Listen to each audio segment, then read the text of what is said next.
முதல்ல எனக்கு இந்த பழக்கமே இல்லைங்க.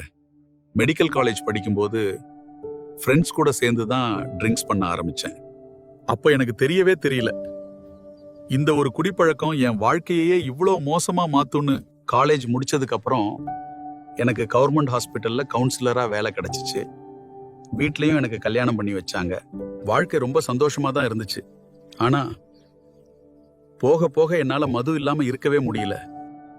கடன் வாங்கி சரக்கடிக்க ஆரம்பிச்சேன். வேலைக்கு போகவே பிடிக்கலன்னா கை கால்லாம் நடுங்க ஆரம்பிச்சிரும். நான் இப்படி இருந்ததால வீட்ல யாருக்கும் என்ன பிடிக்கல, யாரும் என் கூட பேசுறதே இல்ல.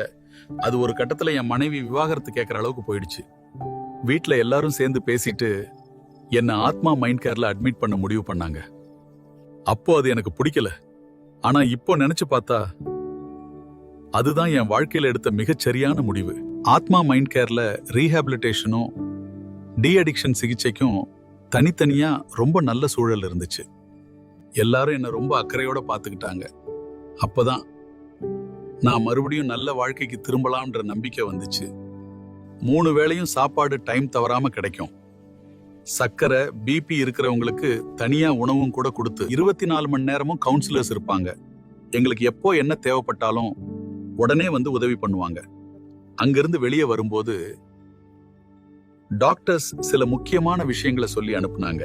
அது என்னன்னா, மருந்த நேரத்துக்கு எடுத்துக்கணும், நல்ல ஆரோக்கியமான உணவு சாப்பிடணும், மாசத்துக்கு ஒரு தடவையாவது செக்கப்புக்கு வரணும், இரத்த வாந்தி, வலிப்பு, பசியின்மை மாதிரி ஏதாவது அறிகுறிகள் இருந்தா தாமதம் பண்ணாம உடனே ஹாஸ்பிட்டலுக்கு வரணும்னு சொல்லியிருந்தாங்க. சுவர் இருந்தாதான் சித்திரம் வரைய முடியும்னு சொல்லுவாங்க. அதுபோல நம்ம உடம்ப நல்லா கவனிச்சுக்கிறது ரொம்ப முக்கியம். நல்ல நல்ல புத்தகங்கள் படிக்க ஆரம்பிச்சேன். ஒரு நல்ல புத்தகம் கூட நம்ம வாழ்க்கையை மாற்றும்னு அப்போதான் எனக்கு புரிஞ்சது. இப்ப நான் என் குடும்பத்தோட ரொம்ப சந்தோஷமா இருக்கேன்.